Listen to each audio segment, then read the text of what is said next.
వాళ్ళు భట్టి విక్రమార్క మాట్లాడారు. ఇంతవరకు ప్రత్యక్ష ప్రసారం చూసాం. అంతకుముందు తెలంగాణ సిఎల్పి సమావేశం జరిగింది. టీఆర్ఎస్ నేతలు కాంగ్రెస్ ఎమ్మెల్యేలపై దాడి చేయడంపై గవర్నర్ నరసింహన్ను కలిసి ఫిర్యాదు చేయాలని నిర్ణయించారు నేతలు. ఎమ్మెల్సీ ఎన్నికలపైన చర్చ జరిగింది. ఎన్నికల్లో ఒకే ఓటు వేయాలని కాంగ్రెస్ నేతలు నిర్ణయించారు.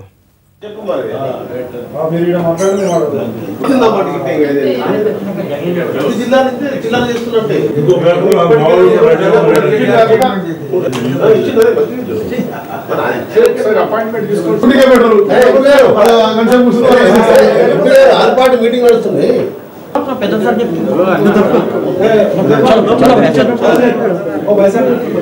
రిజర్వేషన్ చట్టానికి అనుగుణంగా దళితులు, బలహీన వర్గాలు, అల్పసంఖ్యాక వర్గ ముస్లిం సోదరులకు అందరికీ కూడా ఉద్యోగ అవకాశం కల్పించడంతో పాటుగా స్థానికులతోనే నియామకాలు చేయబడాలని నేను ఈ ప్రభుత్వాన్ని డిమాండ్ చేస్తానని చెప్పి అంటున్నా.